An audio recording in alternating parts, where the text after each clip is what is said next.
Gotta stop doing this. Whoa. Happy Saturday. Oh, hear those? That's the result of a lot of years of trucking. You guys hear that? Snap, pop, crackle. I think it's snap, crackle, and pop, actually. Vaping in my house, so that's dar. I'm only vaping on my half of the house. See, my house, my half is over here. I'm vaping on my half. Right, there's the line. Okay, enough. Seriously. Keep it down. ZE boys, how we doing?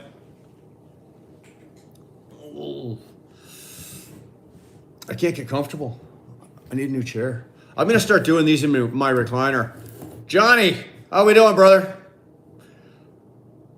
Would you guys give a rat's ass if I sat in my room over there and sat in my recliner where it was comfortable? I'm not gonna do it now, but say from now on when we do lives, do you guys really give a damn if I'm sitting in a recliner, relaxed, kicked back?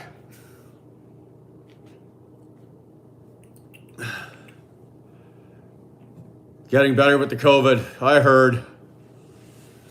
Are you up and around? How bad did it hit you, brother?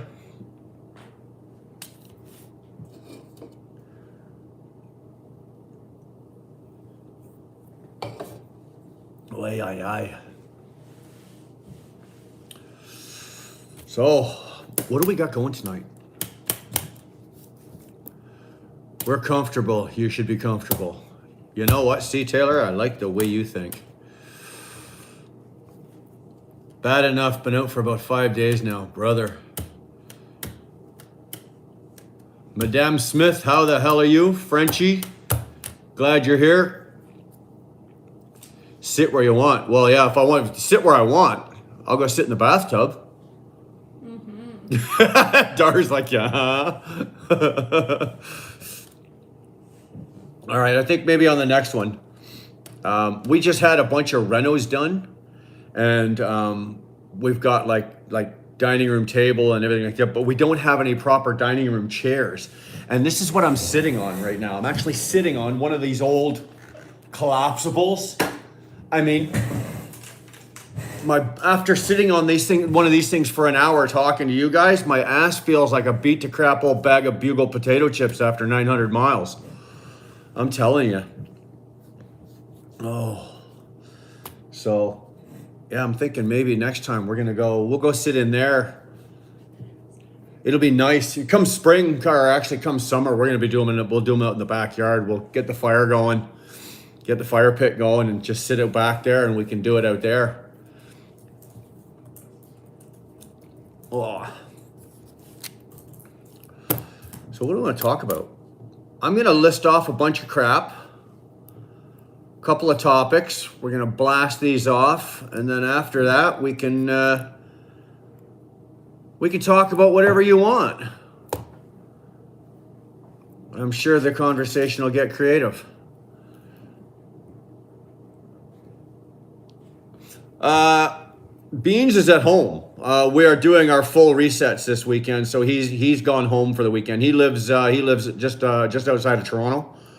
So he's at home for this weekend. We will hook back up again on Monday morning and we go out for 2 weeks at a pop. The only reason we were home last weekend, we weren't supposed to be, but it just happened to work out that we were going by the house and we were shutting down for the night. So we might as well have just done it. We might as well just come here. I'm not going to sit in a truck stop 15 miles from my house when my house is right here, right? So that's kind of why we did that. But this is my actual reset weekend, so that's why I'm home. Will's at home, or Beans is at home, and yeah, we're gonna hook up again on Monday and be gone for 2 weeks. The way they got me running right now, I'm running East Coast, so I'm doing a lot of New Brunswick, Nova Scotia, which I don't mind. It's beautiful, beautiful country out there. I don't like the fuel mileage I'm getting, which I'm gonna share with you guys. I did a video this week sharing some of the some of the numbers, the mileage numbers, but I'm gonna give you the numbers from when Will and I started, and what the truck's doing, the fuel mileage, how much it's cost, how many gallons of fuel. What's going on there, brother Mike? And I'm gonna give you some of that. So anyway, yeah, I'm running the East Coast, and I'm not crazy about the East Coast, but I do like it just for the scenery. It's damn gorgeous. It's better than running. I'd rather be running out to the West Coast. It's better miles. It's long miles. It's easier on the truck. You get much better fuel mileage doing it. But let's face it, once you pass North Bay, there's nothing to look at, man. You know, like the old saying is, you can stand on the roof of the truck and watch your dog run away for 4 days. It's flat and boring, and there's nothing really to see. Until, of course, you get into Banff and you start climbing, going through the mountains into BC. But I do like the East Coast for that. Dar and I were actually looking last year, or 2 years ago, we were looking at moving out there, and COVID shut that down. And it may have been just as well, because then we decided to keep this place, do the renos and whatnot like that. So anyway, so just to let you know, in the future, Will, being in the truck with me, he has a drone. And he doesn't have just a little drone. He has a really good drone. North of 17 is beautiful. Yeah, you are correct. North of Sioux. But he has a really good drone. Like, we're talking a high quality drone, 4K cameras, all that kind of stuff. And we are going to start putting together drone footage. He's showing me how to use it. He obviously knows how to use it, and he was showing me some things that we can do with these drones. And then I'm going to be probably buying it off him. He's looking possibly at buying a newer one. But for what I want to do, I'm looking at probably buying this off him. Because the stuff we can do, and the footage and the shots and some of the things we can get for you guys are just off the hook. He did something the other night, Friday, actually it was last night. We were pulling into the yard in Toronto. From the passengers, I held the drone out the driver's side window, and it took off. And I was about a quarter mile away from the yard, our terminal. He flew the drone. He was in the passenger seat, and he flew the drone over to the yard, situated it in the middle of the yard, looking down at the gate, and then we just drove, and he shot the whole thing as the truck came in, and I found a spot in the yard and backed it in. Now, unfortunately, it was like, I don't know, 9 o'clock or something at night, so it was dark, but during the day, that would have been phenomenal footage. So we're gonna start doing that, and depending on where we are, we're gonna start doing that kind of stuff. And as you've noticed in a lot of our videos, we've started at the beginnings. We're giving you shots out the windshield.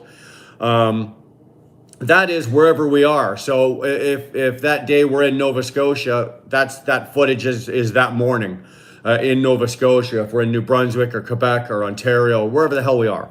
Every time you see that footage at the beginning of one of our videos, all that is that's where we are, and that's what we're looking at while we're making the video for you guys. So I just thought that was kind of cool thing to do. Just, hey, we got some really beautiful countryside out here. Let's make that the intro. Throw dark and throw the wheel burner music onto it, and that's what we're going to use. So that's what we've been doing with that. I hope you actually don't mind it. I hope you enjoy it. Yeah, Mikey Dar just said you got a laptop, so now you're watching on a laptop. A lot better, eh? Than sitting there looking at it on your phone. Your eyes are probably as bad as mine, so you don't want to be watching this on a phone. I have to watch it at least on an iPad. I have trouble watching YouTube videos on a phone. Anyway, so there, we got the drone footage. Let's talk about, I like the fact that we're in spring and summer is coming. Oh, sorry, cat just jumped off the table. That's why the camera's vibrating. We got truck shows coming, guys. I don't know if any of you guys are into truck shows, but I love them. Love truck shows. So I'm just going to rifle off a couple of dates here.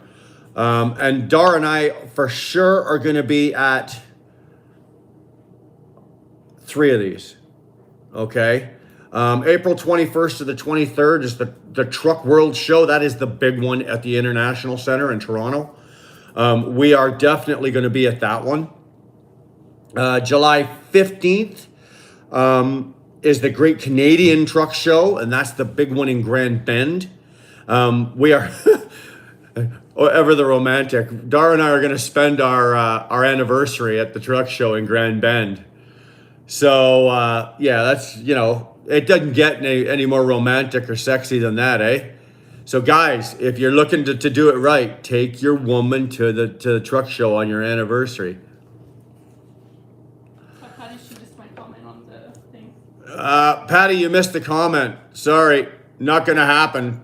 Not unless you go on the channel here and you start sending thousands of dollars. Dar put the braids in.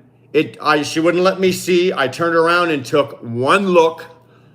Said absolutely not. I'm not putting that on my channel. I'm not sitting in front of anybody looking like that. So you pay for it. That's a different story. But I'm not sitting here like that.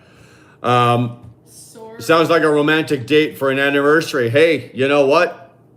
My woman likes trucks. What can I say? Her daddy was a trucker. Granddaddy was a trucker. Her husband's a trucker. She likes trucks. So that was July 15th and 16th in Grand Bend. That will actually be a good time. Believe it or not, I've never been to that one. I've been to the Truck World Show. And then the third show that we're going to be at is in Athens. It's the Athens Antique Truck Show. And Athens, if you don't know where Athens is, it's kind of up around Brockville area. Mallorytown, Brockville area. And that is on August 19th and 20th. Well, Miss Smith, you going to bring yourself? Well, we're going to be there, so bring yourself over to us and we can all hang out. Because I'm going to be shooting. I'll probably be doing, I would think those would probably be one of those places that we could, you don't have enough money, Campbell. That would be these would be the 3 truck shows that we're going to. These would where we would do good lives from. Like, I'd like to get in there and do lives and get into the trucks and show you guys the trucks and the features and all the crap that makes a guy like me, a truck gear freak, that just makes me happy. So yeah, those are 3 for sure. I think there's a 4th one. Did we get the date on the 4th one? No, Dar didn't get the date on the 4th one, but there's a fourth one. Yeah, Mike, we plan to. We weren't going to ask you. We were just going to show up. But yeah, the 4th one is, I can't remember where it is, but doesn't matter. Either way. And hopefully the mandates lift because there's a whack of truck shows in the States I really want to get to.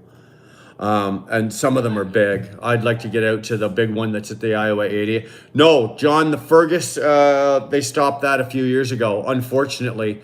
The property that they were on, that they were using, that the farmer decided that they weren't going to do that anymore. And then they switched it to another piece of land. They got another piece of land. Hey, Steve.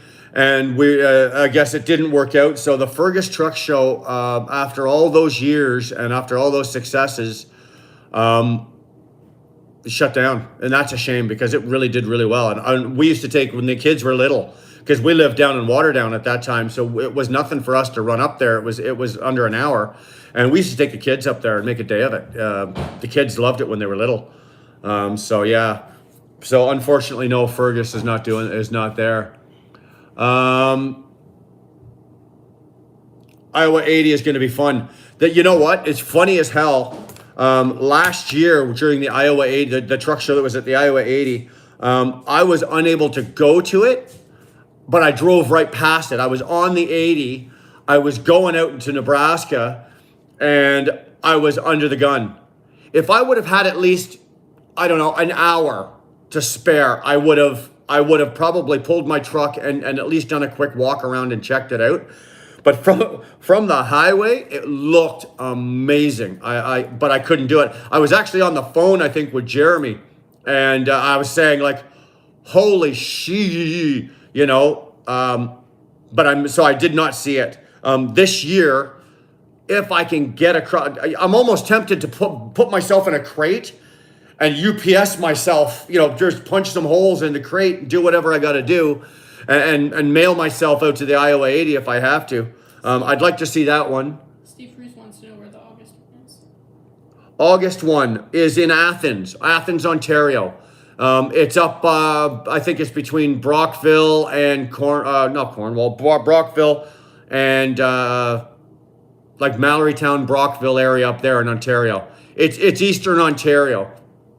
It's somewhere around exit probably about 700, somewhere between 698 and 705 in there somewhere to get into Athens off the 401. So yeah, I've never been to that one, but I know guys that have been to it, and it's quite the show. It's the antique truck show, so you're probably not going to see a whole lot of new iron in there. You're probably going to see a lot of the old stuff. I would love to see that. Yeah, you know what, Steve? We are gonna be there. Come find us. Just look for the beard. What's the date again? The date on August for the Athens Antique Show is 19th to the 20th. August 19th, 20th. Truck World Show at the International Center is April 21st to 23rd. The Great Canadian Truck Show in Grand Bend, July 15th to the 16th. And in Athens, the Antique Show is the 19th to 20th of August. So there's three for sure. And like I said, Dara and I are going to be at all three of those. Love to see you guys. Absolutely. If you guys, if you're there, you catch us walking around. Absolutely. Oh, a quick shout out to, I'm sorry, if I mess up your name, Patelchuk. I'm going to say Patelchuk. He stopped me at the Petro Pass in Cornwall and said hello. Sat there for 15 minutes talking trucks and what's going on. He watches, he's on the channel, so appreciate that. Got spotted out in public. You guys are getting pretty good at picking me off. I got picked off three times this week in three different spots in the country. So, but if you see us at the truck show, by all means, come on over, hang out. You know what? Love to have you, man. If you're not shy about it, because the camera will be rolling, so I hope you're not shy. You will probably end up, on here somewhere. That would be great. Let's see what we got here. I'm missing some comments. Campbell, Mike Campbell at 6. He knows the area like the back of his hand. 675 from Mallorytown takes you up to Athens. So there you go. Rose, glad you're here. Thanks for tuning in. Like I got a news channel or something. So what else we got? I'm just gonna throw this really quickly at you. I don't expect you guys to really, some of you to really understand it. But if you're a truck driver and you're an owner operator, then you'll know what the hell I'm talking about. If you're a truck driver and you're a company driver, it'll give you a little bit of a perspective on what we as owner operators are running around with in regards to expenses and everything like that. And if you're not a truck driver at all, and I know that there's a few of you in here that, you tune in just because you like the trucking aspect of this, and you were, you kind of got on board with the convoy. This will give you guys a really good sort of an idea of what this industry, how hard it is in this industry to make money, because some of the numbers I'm going to throw up at you, you're going to go, oh my God, look at these big numbers. But then when you look at what our expenses and what it actually costs us in this business to do business, especially if you're a Canadian, it's hard. So what I did is I broke down from the 8th to the 18th. Well, I took Will on board with me on the 8th, and that's of this month, okay? And the 18th was obviously yesterday, so I shut the truck down yesterday. So from the 8th to the 18th, get ready. I'm just going to do this in column, okay? Real easy like. So from the 8th to the 18th, my truck drank 866 gallons of fuel. That converts to 3,278 liters. 3,278 liters. So, ladies and gentlemen, if you're not truck drivers and you're thinking about, you've got a 65 liter tank on your car for gas, right? So you got a 65 liter tank, okay? I just spent in 10 days, my truck burnt, or I didn't burn it all yet because there's fuel in it, but we did 3,278 liters or 866 gallons. Those are US gallons, by the way, not imperial. So that was from the 8th to the 18th. That's in 10 days. That's 10 days. That's not bad. That's an average running of 7.6 miles per gallon between, and all I've done in those 10 days is round trips from Toronto out to Nova Scotia and back, and that's all we've been doing. So total mileage was 12,023 miles is what the truck did from the 8th to the 18th. Now, you would say, some of you are going, wait a minute, there's two guys in that truck, that should be a little higher. Yes and no. If it was a true team truck, those miles should be somewhere around about 14,000. Truro and Halifax. But we did 12,023 miles in 10 days. That's respectable for two guys when one of them's training. Yes, Will is as I said in the video, he's a little more advanced than the average guy is, and he's doing a little bit more. And as he's finding out right now, because I know he's on here, he's going to be working a lot harder next week. So I hope he's got his ass cushion ready. And we're gonna be pushing him along because we need the miles to get up. Revenue on the truck for those miles and whatnot like that. My apologies. You know what? I screwed that all to hell. What the hell am I talking about?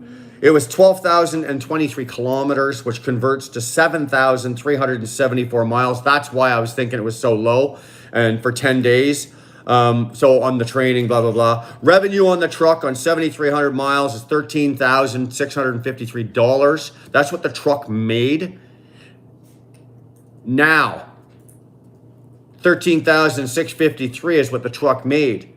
The truck spent $6,278 in fuel. Now remember, I'm not buying US fuel. I'm having to buy Canadian fuel. Now, fuel is averaging in Canada right now at $2.20 Canadian per liter. Okay, so if you take a $2.20, convert that to American, I did it on today's exchange rate, that comes to $1.74 US. You multiply $1.74 times 3.79, because that's how many gallons are in liters are in a gallon. Okay, that comes out to $6.59 a gallon is what I'm paying for fuel. And there's jack shit I can do about it. It's not like I can dip across the States, fill my tank, and then come back. I can't do that. So my fuel bill, realistically, let's be realistic. If I was running in the States with Will right now, my fuel bill would probably be about $4,000. Less than that. About $4,000. About 4,000, 4,100 bucks. I just paid $2,200 more in fuel because I'm having to buy it in Canada. And yes, ladies and gentlemen, I'm going to get the HST back on that. But the price difference between US fuel and Canadian fuel, the price difference is more, the savings at the pump is more now than what I would get back in HST. So it's worth it to buy it in the States and forego the HST. So there you go. That's what the truck did, and that's what my heart broke. And Willie boy, just so you know, you're going to be working next week because 7,300 miles in 10 days is not enough for me to stay afloat running with you down the road. You need to start pulling your weight and get your butt fixed. Dar's yelling at me, what? Shannon wants to know what's the big panel on Is it to block cars from going in? He just wants to know. Oh, the panels, the skirts, the side skirts, those are for aerodynamics. They're for wind. The biggest obstacle for trucks is we're big and we're clunky, and we go through the air like a brick. So to get as much aerodynamics as you can, you'll notice even the trucks have it now. At the bottom of all the trucks, they've got little rubber or plastic, minor rubber, and they're skirts. And they're trying to get as close to the ground as possible. Keep the air out from underneath the truck. And the trailers are now doing the same thing. They've got those skirts on them. A lot of our trailers have them. All the new ones do. And it's strictly 100% for aerodynamics. You pull your trailer in as tight as you can get it from for the front of the trailer to the back of your truck, and you put those skirts on it. My truck's got I've got wheel covers on my truck to keep the wind out of the wheels. That's the whole idea, is to keep the air out from underneath the trailer. Air circulating creates drag. Drag means your truck's working harder to pull it, which means you're burning fuel. With fuel prices right now, if I had my way, I'd be able to put a sail up, and every time I'm going downhill, I'd throw the sail up and just turn the engine off. That's how bad it is right now with the price of fuel. Absolutely insane. What are you averaging in MPG? Little Putin wants to know. My average on this, from the 8th to the 18th, my average mile per gallon was 7.6 miles per gallon, which is horrible. Dar's gone. It's horrible for my truck. Because I'm in New Brunswick and Nova Scotia, and I'm pulling all the hills. There's a lot of hills. My mileage is 7.6. But when I run the Midwest, and I'm doing Iowa's, Nebraska, South Dakota, North Dakota, Kentucky, all that kind of shit, that's an 8.5. My truck is an 8.5 to 8.8 miles per gallon, folks. My truck will run me 8.5 to 8.8 miles per gallon. So when I go from 8.5 down to 7.5, I feel that. Now, I know there's a lot of guys out there that are running 6 and 6.5, and I don't know how you guys are doing business right now. I don't know how the hell you guys are keeping it going. I was talking with a friend of mine yesterday, and just the fuel prices right now, I don't know how they're doing it with 6 mile per gallon trucks. Yeah, the industry right now, with the price of fuel and the price of equipment and the price of repairs, it used to be last year, at this time last year, if you ran a 6.5 mile per gallon truck, you'd be okay. Ooh. You were making money, but you'd be okay. Do you want it? If you are, let's say now, today, hey Cliff, if you were now today, if you're under 7.5 miles per gallon, you're not making money. You're not making money. And I will sit there and jibe numbers with you all day long. You're not making money, or you're not making the money you should be in this business for the amount of work and time and effort and of your time away from your family and the time away from your home and everything that's going on. You should be getting paid better. And if you're spending way more on fuel than you should be because you're driving a 2017 or a 2016 and you're only getting 6.5 miles per gallon, you got some tough decisions to make, because I guarantee you, if fuel gets any higher, you'll be going tits up. You won't be doing business. You cannot afford it. That's not my opinion. Those are just that's market numbers, man. Anybody here that's decent at math can run these numbers that I'm throwing out here. I've been doing it a long time, so I've got formulas and I can do them the way I do them. But it's not that hard to do. 6.5 won't cut it anymore. If you're driving a 6.5 mile per gallon truck, I guarantee you in the next 6 months you're gonna die, or you're gonna hurt. Unless let me give this for an example. If you're driving a 6.5 mile per gallon truck, you have no truck payment, okay, and you have you're with a company that pays your plates, your stickers, your insurance, your IFTA, your everything, and all you're doing is paying for your fuel, then fine, you can probably pull something like that. But the average guy out there right now is running around with a truck payment of anywhere between $1,800 and $2,500 a month. So throw that on, plus whatever other expenses you've got. 6.5 won't cut it, guys. We're coming into a new way of doing business. We're coming into a new way of living. Unfortunately, yeah, Cliff, the fuel it is getting worse. I don't know how much worse it can get. I never thought I'd hear myself say this, but like, I get 13 miles per gallon. I get better. You know, get out of here. If you're getting 13 miles per gallon, Callie, it's because you've hooked up your truck to the back of my bumper and I'm dragging you out to California when you got your engine shut off. That's the only way you're getting 13 miles per gallon. Give your head a shake. Callie drives a 2022. Beautiful. It's stunning. Don't get me wrong. It is stunning. A 2022 Kenworth W900 with the studio. And like I just said, it is gorgeous. But it doesn't matter what you do. It's like those things are square. Great big long nose, flat nose. It's like pushing a brick through the air. They look great. And unless you've got it paid for, it's not worth driving. Take the 680.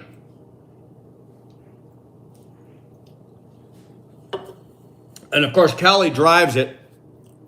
If the speed limit's 85, Callie does 85. If the speed limit's 90, Callie does 90. I'm going to call you out here, Callie. Callie and I Callie's a good friend of mine. And I have a lot of respect for him. He's run a lot of miles, and I really enjoy talking to him. But Callie and I have been talking over the years about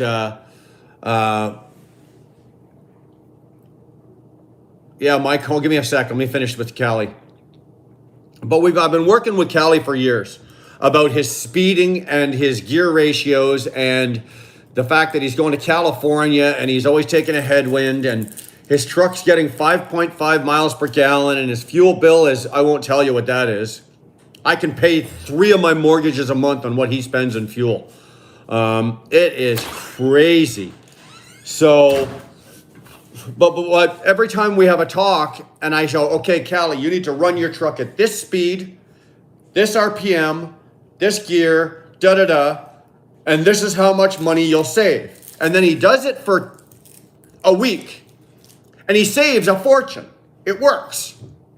I break it all down to him and it works.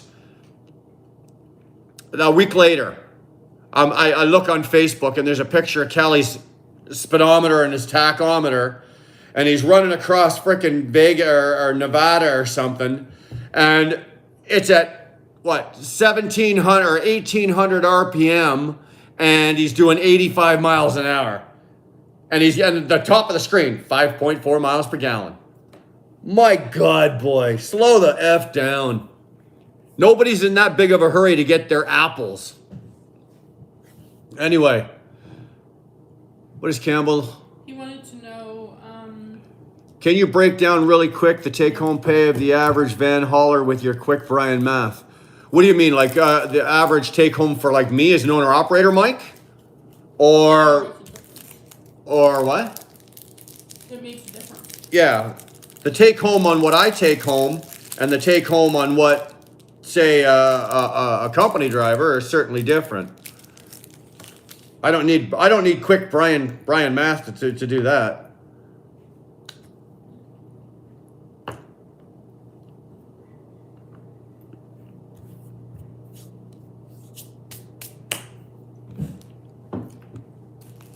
Still waiting, he said. He's answering, but Poor Callie.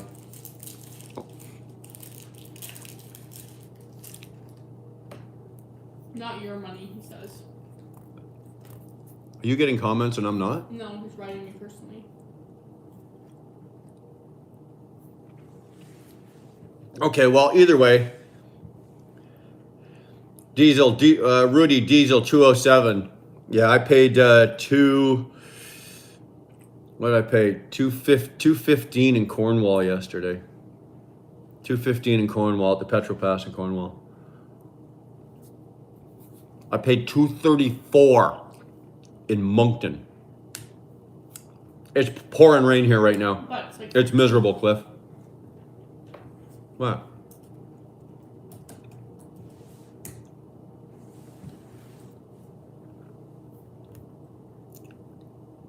It's 13 degrees. Okay.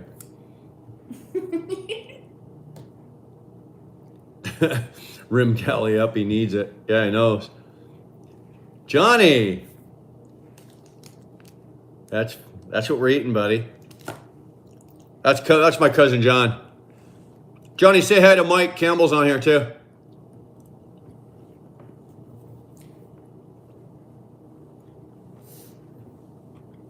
No, Kimball wanted to know broker. Campbell wants to know what a broker makes. You should use that. It's in your phone. That'll give you a general idea. Okay. Tell you what we're going to do, Mike. Excuse me while I look in my phone. I happen to have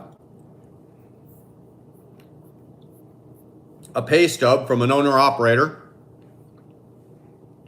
that I know that is working for a company that I know, respectable company.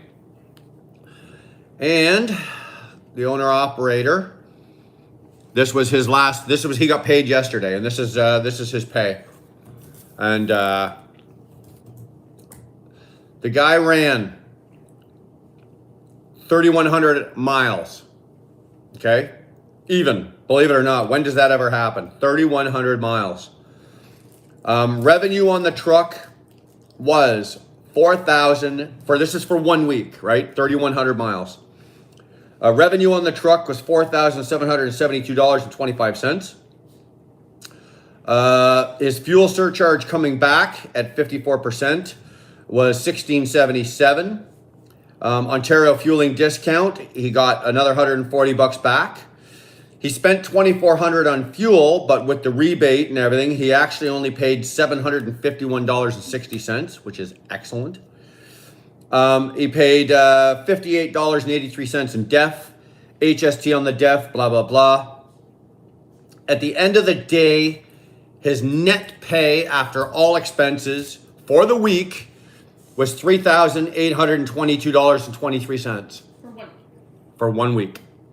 That's what went into his bank account yesterday, being Friday. 3822.23. Now, how he has his payroll structured and what he pays himself personally, don't know. I have myself structured very much the same way. It goes into my corporate account, and then I'm an employee of my own company per se, and then I get paid on the 1st and the 15th. So every time the truck gets paid, I get paid, and it just transfers over. Can a broker sustain on that? Yeah. All depends. Well, he has a truck payment and he pays himself. You know, That's out of that, he has a truck payment. He has, he has a truck payment, and he pays his own salary. So with the rebates, it's not so bad. Right now, it's not so bad. Mike, you know the company, you know that company. We were there. That's with U.S. fuel. That's a mix of Canadian fuel and U.S. fuel. That's both.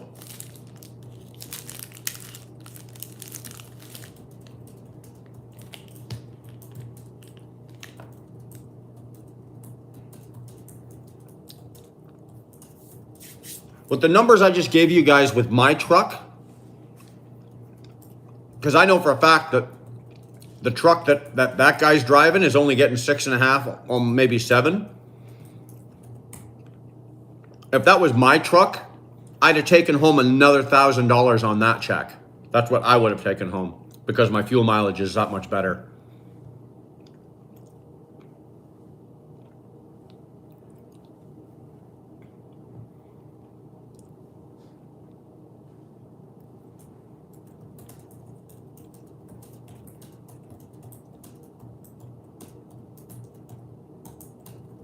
Rudy, are you kidding me? The virus is back and Pfizer wants to give a 4th jab. We don't even have a 3rd. I haven't even had the 2nd. I took the 1st, but I won't take it. I'm not taking any more. Dar's had 2. She's not taking another one. Are you crazy? With fuel going up, will rates go up? No, people have a misconception thinking that the rates are actually going up. The rates are not going up. What they're doing is that the fuel surcharges that the companies are charging the customers and the brokers is going up. So a $2 or say a $3.50 mile load is still paying $3.50, but when the fuel rebate used to be 25%, it's now right now the Canadian standard is fit right now on the Canadian from where did I get that from off the website? It's 54%. So basically take whatever miles you're running and add 54%. So if you run 3,100 miles, multiply that by 54%, that's where they got that $1,600 fuel rebate. And that's what they gave back to the driver. That, in my opinion, is the proper way to do it. There's a lot of companies out there that do not do that. And what they'll do is if it's 54%, they give the company back 30%, or they give the driver back 30%, and they're putting 20% of the driver's money in their pocket on their fuel. Drivers just don't know any better. They don't know what they're supposed to be getting and what they're entitled to. I think there's a lot of stuff about this business that is very shady, and that's one of them. The way the fuel rebate works in Canada, and the way the owner-operators are supposed to get their fuel rebates and their money, it's very shady. Companies come up with all these different formulas and all this crap. There's no secret to this, okay? It's posted every Monday. Every Monday, it's posted. This Monday it was posted. It's 54%. So boys and girls, if you own a company, take the miles your driver drives, multiply the miles for that week times 54%. That's what you owe them for a fuel rebate. And pay them. Don't be cheap. And you get the HST back, someone's asking. And you what? Get the HST back. Well, yeah, of course you get the HST. Well, if you're in buy Canadian fuel, you get the HST back. Brian, have you seen anything on the DC convoy? I have not. Unfortunately, where I've been in the last 2 weeks, I have not been around TV, and I have not really been paying attention. Shame on me. I probably should be, but I've been very busy with what's going on with Will. I've had a lot of times very little sleep because I'm having to. I can't let Will drive and I can go to bed. Right, and I can when I'm driving. If he gets tired because he's been up, then he can go to bed when I'm driving. But I can't go to bed while he's driving. So the whole time he's driving, I have to be awake, and then I got to turn around and drive my days or my hours as well. So I've been trying the best I can to do this and stay awake and whatnot. Coming up in the next couple of weeks, we will be starting to getting more sleep. So I can start maybe paying attention to more of the world around me and not just be so focused. But I really want to do a good job. I want to make sure that I give Will the best that I've got so that when he gets out of here, when he's done with me, he's ready to, walk out of my truck, pack his shit, get out and get into somebody else or get into his own truck and go to work and start his career. I don't want... I know with a lot of training programs, and I know that ETs had some very unsuccessful training go on in the last little while, and I don't want to be a statistic on that side. I'd like this to be a success story, not only for myself but for the company, and most of all for Will. He deserves it. So I've been a little busy trying to focus on trying to get Will up to speed. Lucky for me, he's already up to speed on a lot of stuff. But I'm gonna have to start taking a little more time because I can't watch Will drive 450 miles, then turn around and do another 550 myself. There was a couple of nights last week where I just fell into bed and I thought I was gonna die. And no, that means you pull into 1 o'clock in the morning and I've been awake since 5:30. And because Will drove, then I drove, and you don't eat, there's no, I'm not going to cook a dinner in my air fryer at 1 o'clock in the morning. So anyway, what else we got going?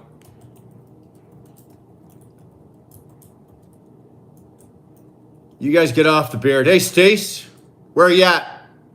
You notice I always ask you that?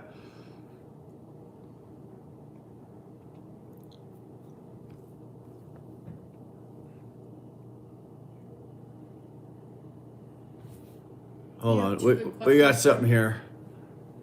I tried to get your take on the Scorpions, but kept missing out. So what do I think? Do I like the Scorpions? Yeah, no. They're one of those bands that you like the shirt, eh? They're one of those bands that they've got, from my personal opinion, they've got 4 or 5, actually more than that, 5 or 6 really good songs. But I couldn't listen to 3 albums worth of them. I just can't do it. On the other hand, I've got a friend of mine that loves the Scorpions. Seen them 100 times. Yeah, Johnny, they did, and I did. Yeah. C. Taylor wants to know if he'll be with you the entire 3 months. Can you explain what may happen there? No. Okay. Yeah, he should be with C. Taylor. He should be. He should be with me for the full 90 days. But we are thinking that because he's advanced and because he's doing well, if he passes or meets and exceeds the criteria that the company has set out, this has nothing to do with me. This has to do with the company's criteria and their schedule. If by the time, let's just say the 2-month mark, 8 weeks instead of 12 weeks, if he's at the 8-week mark and he's already completed all of the boxes, he's checked all the boxes, then I might go to the company and say, look you're wasting his time because he's not making as much money in the truck with me as he would on his own. So you're wasting his time and he's probably going to quit. Like get him into his own truck and because you're going to lose a great driver if you don't. So I might do something like that. We'll see how that goes. I don't know. Will could get in the truck on Monday, have a total brain fart, and be a lousiest driver and the biggest dick I ever met. So I don't know. You never know. I don't foresee that, obviously, but you never know. You never, ever know. Stacy, your truck is in the shop again. Sorry. Do me a favor, Stacy. Go on your phone right now. And, or go on Mark's phone, whichever one you're not watching this on or whatever you're doing. Send me a text message. And I'm just curious. Did you guys ink that deal for that truck? You don't have to say yes or no on here, but you send me a message on my phone and let me know if you took the deal. I'd be very curious to know. I was thinking about you the other day.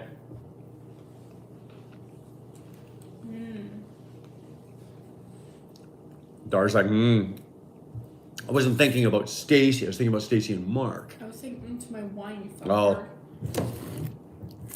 Just so you guys know, Darlene's sitting over here right now and she's drinking wine. My God. I can't listen to 3 albums of anybody. There's always bad tracks, only greatest hits, volume 1. Yeah, you know what? You're right.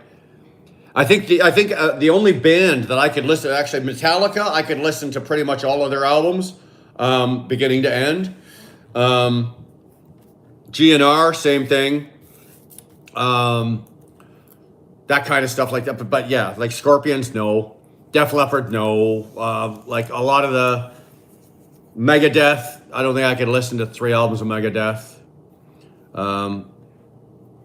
AC/DC, I could listen to everything. I'd listen to it backwards. I'd listen to you could play AC/DC backwards. I'd listen to it. Wouldn't give a damn. So, what else we got here?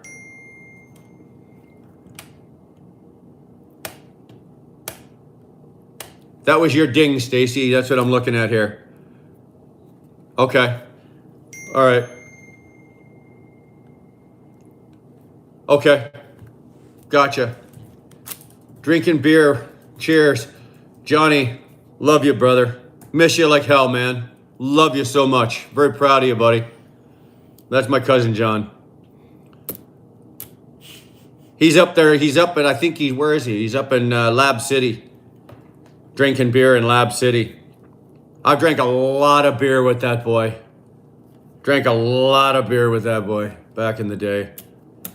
Oh, trying to keep up with a love it. That's hard work. I gave it the old college try, though, let me tell you.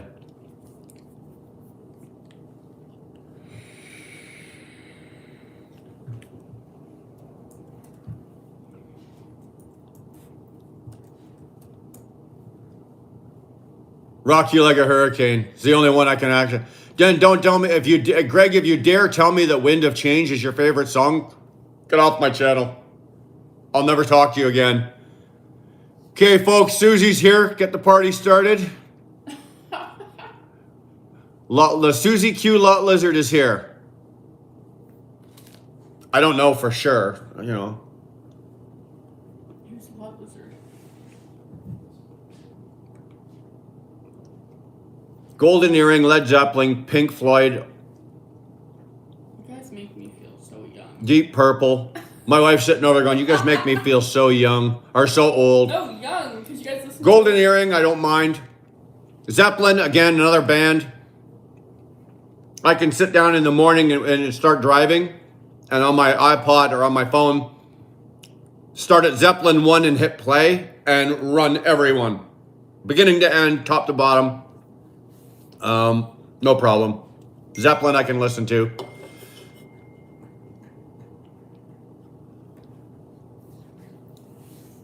Black Label Society. You know what? I'll be honest with you. I'm not a big fan. I'm not a big familiar. Play some John Lee Hooker. Brian, play some John Lee Hooker. I love me some John Lee Hooker. I love me John Lee Hooker. I can say again, John Lee Hooker, Buddy Guy, B.B. King, the late great B.B. King, the late great Stevie Ray. No Springsteen. Nah, Stevie Winwood, not bad. Clapton, I'll listen to all day long. I've seen Clapton, phenomenal. Old slow hand. He's still he's still doing concerts. Saw Floyd. I actually even remember it too. As high as we were, stoned as we were. Boom, boom, boom, boom. Gonna knock you right down. Gotta love John Lee Hooker, man. There we go. My first love of music, although I'm always wearing heavy metal t-shirts, my first love of music is blues. I love blues music. I love right from the back. Johnny, you got it. Robert Cray. If you want to hear something impressive, John, Robert Cray did, what's that Tracy Chapman song? Give Me One Reason with Joe Bonamassa. Give that a listen to, Johnny. I love Robert Cray as well. And Joe Bonamassa and Robert Cray both did a collaboration on that song. Love it. Love Fleetwood Mac. Robert Browning. Do you really need a guy just said to you that I love the blues and you put Robert Johnson ? Did you really have to ask that? Really? Yes, love Robert Johnson. Again, we'll sit there and listen to all 30s, all 29 songs and listen to the crackling and the snapping and the popping. Joe Bonamassa, in my humble opinion, Joe Bonamassa right now is the premier blues. Him and Gary Clark Jr. are the two premier blues artists right now in the world. Bonamassa is phenomenal. He actually came out at Royal Albert Hall, I think it was last year or the year after, and Clapton, him and Clapton were on stage, and Bonamassa actually had to dumb it down so he didn't make Clapton look bad. And Clapton is my idol, my hero, and I hate to say that, but yeah, that's how good he is. That's how talented Joe Bonamassa is. Jeff Healey, late great, love him, seen him, knew him personally, love him. Allman Brothers all day long. Doobie Brothers, not so much. Greg Allman, another one. Master of the slide guitar, blues slide guitar. I think he probably inspired more slide guitarists than anybody. Another great slide guitarist, believe it or not, and I love her to death, is Bonnie Raitt. Love listening to Bonnie Raitt.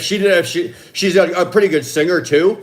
But even if she didn't sing, if she just sat there and did slide guitars into instrumentals, I'd listen to it. 9 Inch Nails, yeah. Just jump right in there, Dar, with the blues, yeah. Weird, I heard whipping post in my head before Neil posted that comment. Yeah. Yeah. Yeah. If you think about it, we lost so many. I think if you think about the old boys of the Blues, we just lost BB King last year. I think the only ones that are still left right now is Buddy Guy, and he's 80 something. Who else? Any of the old Forte around? Was Shania Twain? No, Shania Twain was raised up in Timmins. And from where I live right now, it's about 500 miles up to Timmins. And you'll know it when you drive in because it's got a nickel, like a nickel, a coin. But it's the size of a house. Little feet. Come on, let's get real. Okay, let's talk about the intro. You said you'd talk about how you're doing as the trainer. Okay. Zod is coming online about the convoy. Okay. Okay, Rudy. So real quick, this is what I'm dealing with. I've got Will, and I want to make sure that I'm giving. First of all, I've got to make sure I'm following the criteria that the company has. Now that part for me is easy, okay, because he's doing it without even looking at the book. Kenny Wayne Shepherd is very good. I wouldn't put him in the premier class, but he's a very good guitarist. Blue on Black's a great song. What I'm struggling with right now is trying not to over-instruct. He's doing things very well on his own, and it's very hard for me not to overcorrect and try to tell him to do stuff. I need to give him the opportunity to do it for himself. So if there's a situation coming up, when he first got in the truck, if there was something ahead, before it got to where within reason, I'd say, you see that? And then he'd look and he'd like, oh, okay, yeah. It wasn't necessary for me to do that. I have to start giving him the chance to see things for himself in the proper amount of time. He doesn't need to spot something 7 miles away. He needs to spot something 1.5 miles away. Just because I spot it 7 miles away doesn't mean that he needs to. If he does, great. But I need to give him that chance to find things and to discover things. I'd like to say I need to give him a chance to make his own mistakes, but since it's if it was company equipment, that'd be one thing. But because it's my equipment, I'm a little less likely to, let him. Okay, I know he's going to make some mistakes here and there, but let's just say I'm a little more anal about the mistakes. That I struggle with a little bit. I'll be honest with you. I'm also finding, I think, and it was in the last 2 days. It would have been Thursday and Friday, because he's doing so well. I'm finding myself being a little lackadaisical, maybe not paying attention as well as I should be. Yes, I need more sleep, and I have been running myself, and I am a little tired. But that's no excuse, and it's not fair to him.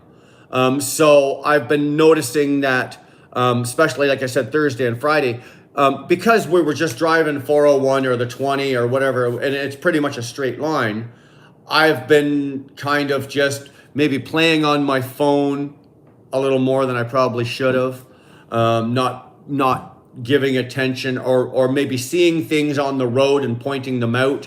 That, in the future, hey, check that out. Here's an indication of what might be happening here. And I'm not giving him instruction, but I could be giving him pointers on, this was this and this is that, and it'll help you down the road. I might be missing some of those things. So I've kind of been thinking in the future, I'm going to have to, first of all, we got to figure out a way to get this sleeping cycle under control. So once I got that under control, and I'm not so tired because I did actually. I'm ashamed to say I did fall asleep in the passenger seat the other day, and I'm very very lucky that Will didn't take a picture of me because apparently I was doing the with the head back like that. I just got a picture another time. What's that? I got a different picture of you. Yeah, well, Will also took a picture of me sleeping in bed and sent it to Dar. Thought that would be funny.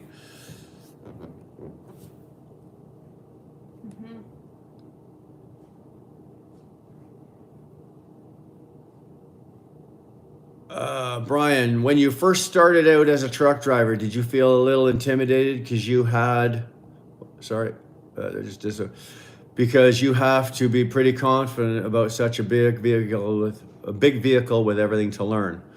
I didn't go through driver training. I didn't have an instructor. I didn't have any kind of in-cab training. I didn't go to school. I went and wrote the test, took the course for the air brake, wrote the test, signed, went in and booked my road test, used somebody else's truck and trailer, passed my road test, and I had my A license and I went to work. No training, no school, no here, go with this guy for a couple of weeks. No, nothing.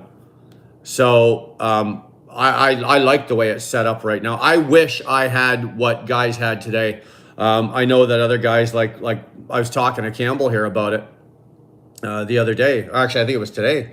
We were talking about, when we started way back when, we didn't have this. It was you finished high school, you came out of high school, you went and got your A license, and you went to work. And back then, we were driving around with a pocket full of dimes or a calling card. We had no cell phones, no GPSs, no nothing. And we were thrown right to the wind. How the hell we survived is beyond me. Nowadays, you come out of school, you take a course, and you go with a driver trainer, and then you get 7, 8, 10, 12, whatever weeks as with a driver trainer, and then they put you in your own truck. It's I wish we had that back then, but it was intimidating. It was scary back then. But if you did, here's the funny thing: if you didn't know any better, what's to be scared of? You can't be scared of what you don't know, right? It's like, all right, they gave me the keys, they gave me the truck, there's the load, go to Georgia. Okay, let's go to Georgia. Okay. So we did. We went to Georgia and back. Got lost a dozen times, because again, you didn't know how to read it. Back then we had, what did we have, Mike? We had the Pearlies back then, The Pearlies road map. And you didn't know how to read it or do the calculations on it properly. So, yeah, I wish I had something like this. I wish I could go back and do this. But in doing so, as a trainer, I would like to make sure that at least when Will gets out of my truck, that he's ready to go on his own. And I won't sign off. If he's not, I won't sign off on it. And he knows that. But I'm pretty sure that by the time the 12th week is up, or even beforehand, I would be very confident to say that, you know what, you're good to go, Will. Have a good one. A 5-speed, Clifton, you drove, or you learned on a 5-speed Mack garbage truck. Wow. PDS, that's right, brain. We all jumped on the horse and galloped away. That's right, brain. PDS, you got the A and the I mixed. I've been called brain before, but that's okay. Love you anyway, bro. Yo, big shout out to Mike Campbell from Cliff. My oldest son learned on his own. He's had his class 1 since he was 18, now 42. No accidents, driving B train. Dangerous oil fill mountain roads. That is a tough job. I have a lot of respect for those boys that are pulling the fuels up there. Anybody pulling fuels or trains across the Coquihalla or doing the work across the oil fields and everything like that, pulling those joints like that, that's a lot of work, and that's a lot of skill. I have not pulled a set of joints in a few years, and the times I have done it, it's not been for an extended period of time. And I believe, honestly, they deserve every penny that they get. Every single penny that those boys get, they earn. Absolutely.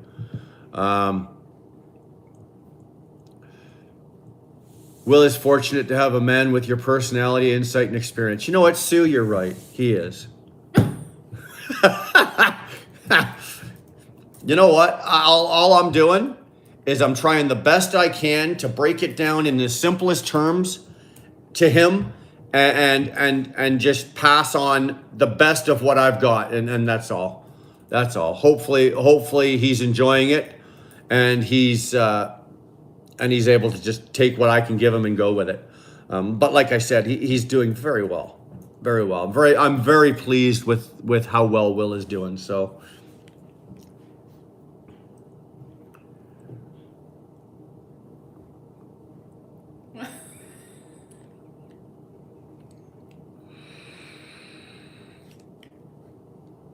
You want to come over and take over for a while? No. Come on. No. You guys want Dar to come over and take over? I'm not coming over there. I'll go have a little bathroom break. No.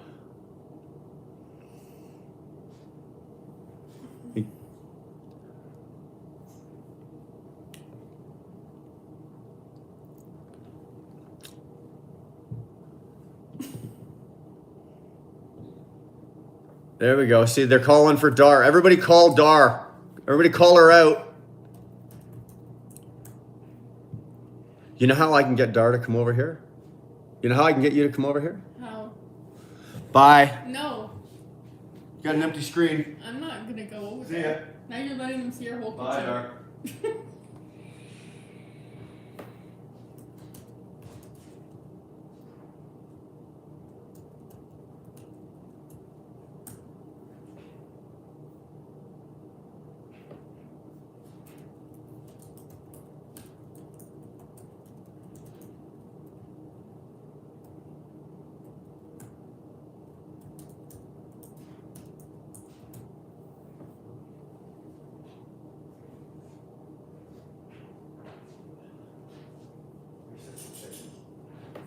You really are. Such a chicken.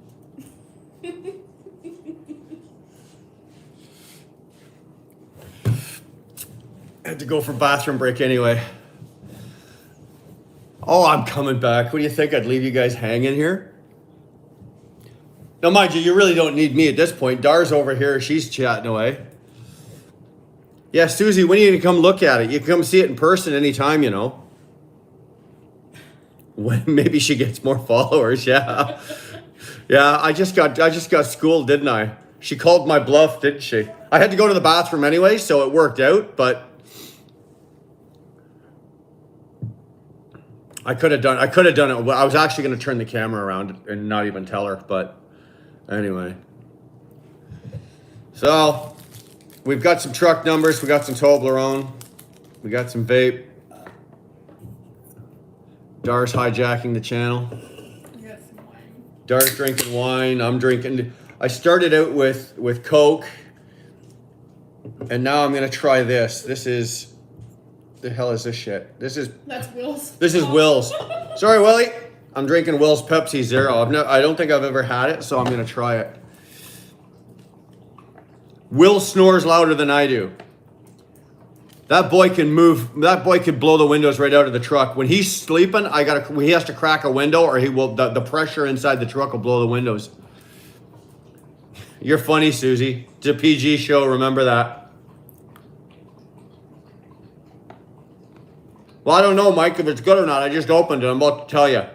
I gotta get rid of this chocolate in my mouth. Proudest moment as a driver, scariest moment. Proudest moment as a driver, I think, was the very first time I took my father in the truck with me, and we went down the highway for a long extended trip. Where did we go? We came out of Toronto. My very first trip with my father, and we're going way back.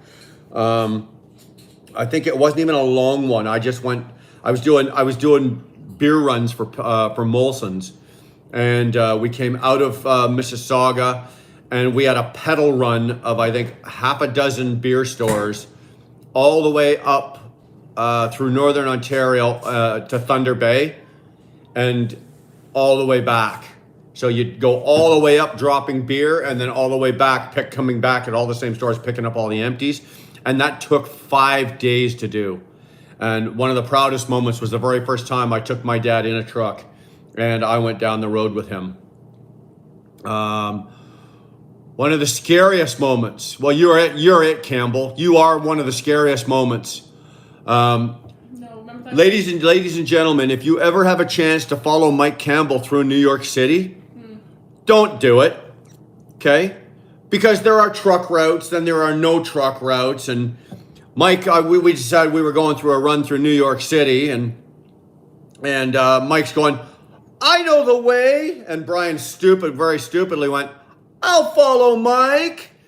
Next thing you know, we crossed the GW in New York. What do we make it, Mike? 3 miles, if that, over the bridge. Mike comes to a stop. Wrong turn. Yeah. I thought we were going to have to let the air out of the tires to get the truck under the bridge. So that was exciting. Other scary moments Mike, we've all had lots of scary moments. The one that you cried that time. Was that Detroit? No, New York. Well, one of the scariest moments was in New York City. I had multiple drops. I had 3 drops through the city. And then I had to do a pickup in Queens? No, Harlem. I had to do a pickup at Harlem. I missed my pickup time, and I had to spend the night in Harlem. I could not get out of Harlem, and I laid there in bed. Now, this is early 2000s. I laid there in bed, literally, with my blankets up to like this, laid there wide awake, listening. And this was the middle of summer, and I heard gunshot, screaming, yelling, bottle break. And I just laid there and I'll be honest with you, I was scared. Mm-hmm. I was scared. I called Darg on like, I'm not doing this. I'm not, first of all, what am I doing there? He was crying. So.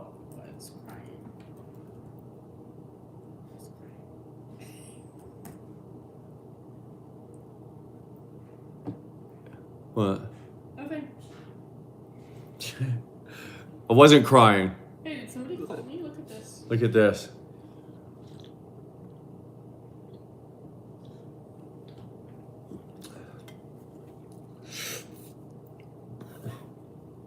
I'll put that away. Oh, that's not good. That's pretty nasty. So Jim's his older brother. I am lucky. I'll be honest with you. I am lucky. I've never rolled a truck, never jackknifed a truck. Now I'm knocking on wood here. I'm not one to tempt fate. I've never had an accident in a big truck.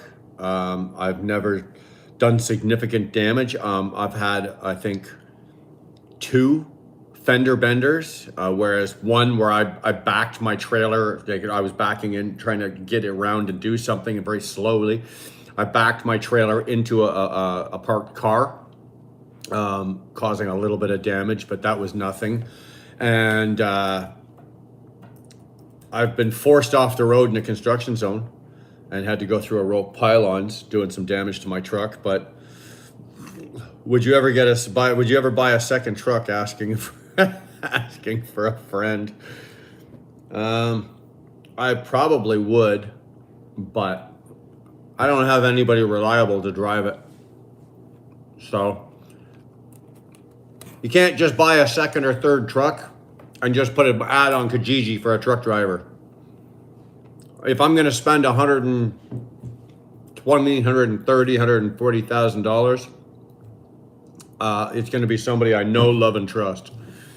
What about ice road trucking? It's on my bucket list. Absolutely on my bucket list.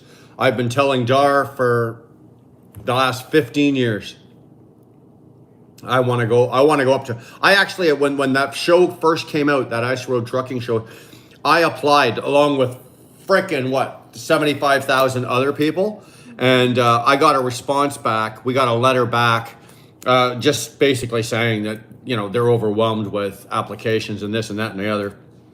if a spot becomes available, blah, blah, blah, blah, blah. I certainly had all the qualifications even 15 years ago.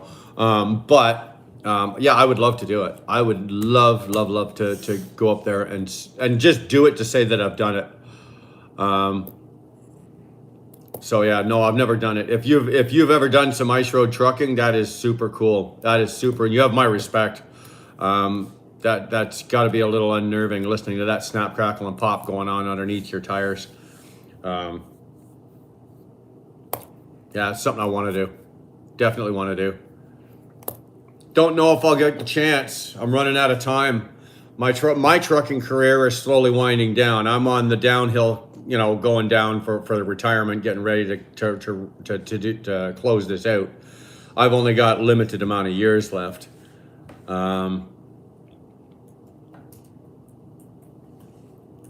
Me and my girl just got rear-ended Monday night. Girl done right at $4,000 down.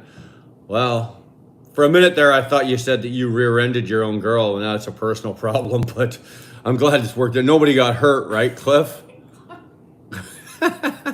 A bell ringer, yeah. Oh, I guess so. Cliff, everybody okay? If there's a big insurance policy, a big insurance payment coming out for you guys, just remember, Cliff, I was standing right there and saw the whole thing. You tell me what you want them to know, and I'll make sure that they know it.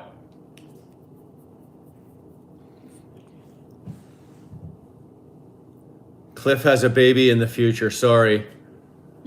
Cliffy has a baby coming. Montana Deb. Glad you're here. Do you know what it is yet, Cliff? Boy, girl? In between? Do you know?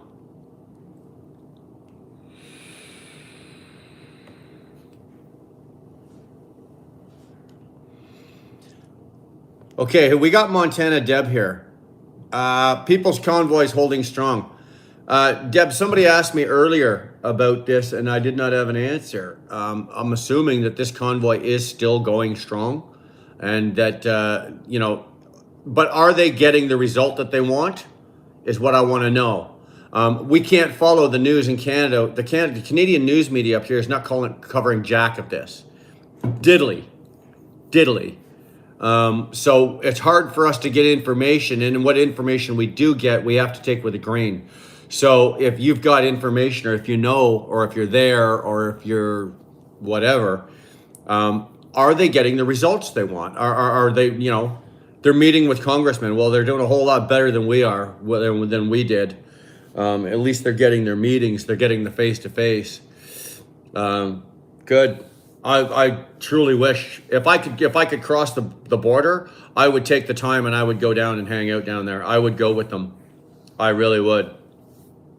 Because I know for a fact that there are a lot of Canadians mixed up in that crowd down there, and they're down there supporting, and I'd be happy to be one of them. I really would. I did my part for us up here, and I would do it for down there for us and the U.S. The congressmen are riding with them.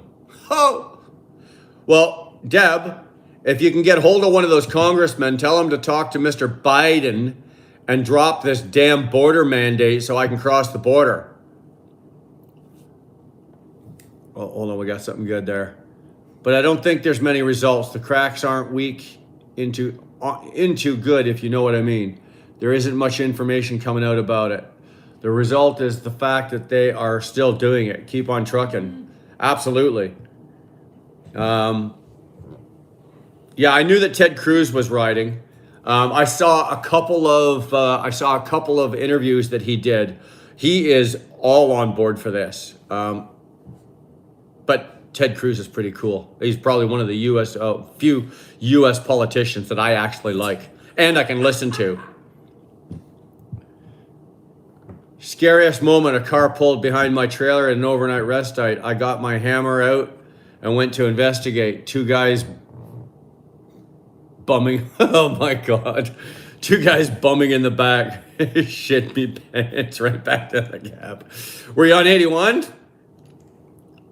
Mikey, what do we call those rest areas I can't say it. And don't type it.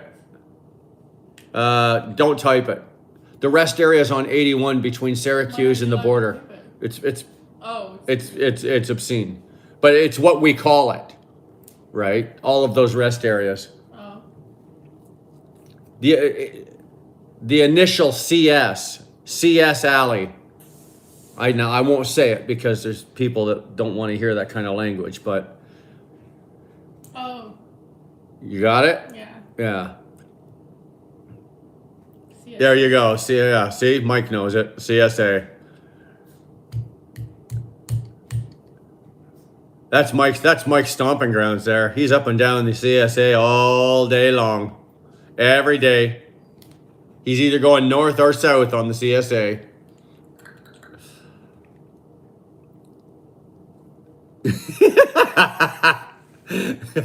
Just pull into the rest area and flash your headlights, Mike. They'll take it from there. You got it, brother. Oh man, that's hilarious. That's hilarious. Oh.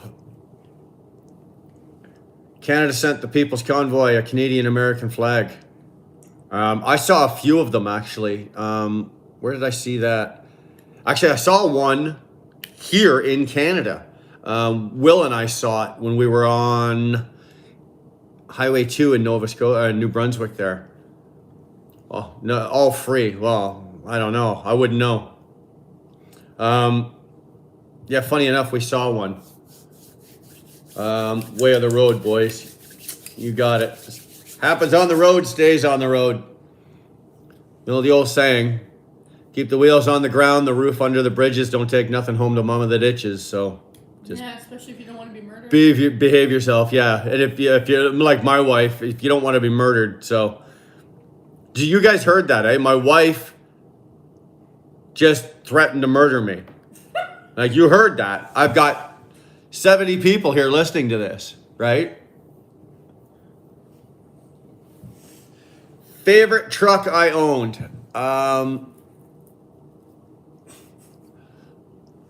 Driving wise and fun wise, the W9. Comfort wise, the Volvo. Fuel economy wise, the Freightliner. In that order. Brian, have you heard of Viva? He's still speaking up good stuff. No, I've not heard I think I follow him. of Viva. You follow him? Do you? I will definitely check it out, though. I will check Viva out. The gift that keeps on giving. Yeah. My wife is so bad that she'd kill me, then bury me, then dig me up and kill me again. Yeah, thanks, Sue. Thanks. Didn't hear a thing. No. Susie, you're such... You know what? The thing about Susie, if I paid her more than Darwood, she'd be on my side. Susie's just a money whore. Not if I brought her a dog. Yeah, whatever.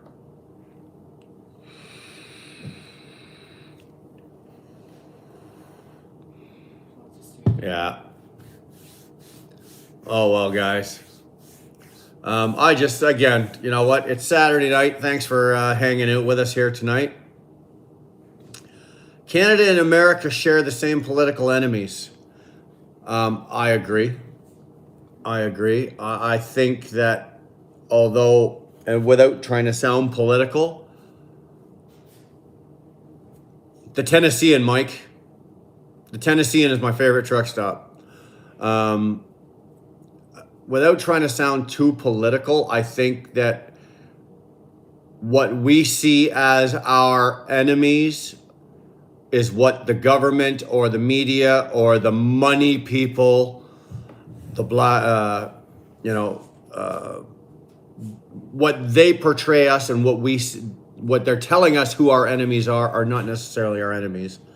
We need to look deeper, and I'm not going to get into this with obviously sitting here talking to you guys about this, but I think we need to be a little more careful as who we label our enemies and who we label our friends. Obviously, the Americans are our friends, the British are our friends, they're our allies, but who we label as our enemies and how they're labeled as our enemies, we need to be a little more careful with, and don't necessarily take the word of the people in care and control of what we think our country is. So that's just, I'm sorry if that got a little deep or political, but that's just the way I feel about it. Not the American government, no. I'm not talking like the American government are our friends, or the Canadian government are the Americans' friends. I'm talking the Americans are our friends. The American people are our friends. You know, there's no reason whatsoever that you could erase the border between America and United States and Canada, and we could have one great big country and everybody would get along great. The only reason I don't recommend doing that is because we have only 37 million people in a country that's the second largest square mile wise, and I'm greedy and I want all my land for myself, which is the American way of thinking if you think about it.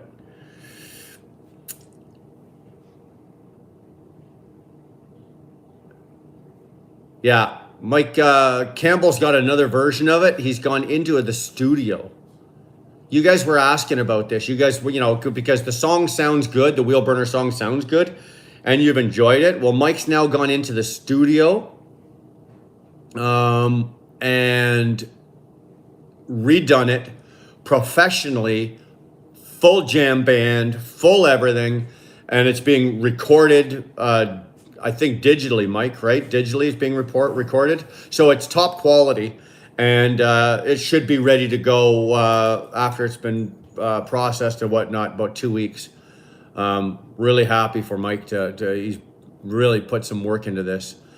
He's also he's gone back and dug up a bunch of songs that he did back in the day, and he's re-recording some of those. So when we get full versions of all of those, we're going to put together something and we're going to put it on the channel, and we'll just release it, and you guys can hear some of Mike's stuff. Properly recorded, professionally recorded. So anyway, just letting you guys know that's coming. Michael David Campbell, kicking ass. Yeah, I got Mike's autograph a few years ago. I used to sign his paychecks, and I got him to sign a couple pieces of paper. He thought he was signing something. I just wanted his autograph. So one day when he's big, I'm going to put it on eBay and pay for everything I own. So the Canadian government isn't even the Canadian people's friend. No, absolutely not. That's what I was saying, Susie. The government element of this are not friends with anybody except other governments, and especially those that are of the same agenda. I'm not friends with the Canadian government, and if I was an American, I certainly would not be friendly with the American government either. I don't trust them, and once you've lost my trust, you will not get it back anytime soon. So that's just that. But guys, you know what? We're gonna wrap this up. Dar's into the wine. I'm not drinking that Pepsi Zero, but I've got another Toblerone to eat, and I got a couple things to do. So I'm gonna be taking off out of here Monday with Will. So we'll be shooting some stuff out on the road. We're gonna try to get some really good footage now that the snow is melting, and we get some really good footage out in Nova Scotia. We're going to try to add some more of that stuff in there, get you guys some good footage and what's going on. We're going to do some on the road vlogging next week, and so see if you guys like any of that. We'll see what we got with that, and that's what we got planned for next week. And so we're going to throw a couple of videos out and get it up, and just show you what we're doing, show you around. Let's go for a drive and look at shit. It's cool. Anyway, guys and girls, thanks, Mike. Talk to you later. We're gonna go take care of a couple things here, and we're gonna take off. See you later, Patty. And we'll catch you probably we'll do another live next week, maybe week after. I don't know. We'll have to see. Oh boy, Dar's into the wine. Yes, she is. You got it, Mike. All right, guys, we will talk to you later. Everybody be safe, please. Let's all go out and go get out there on the road, but let's all get back to our families, okay? We'll see you down the road. Be good.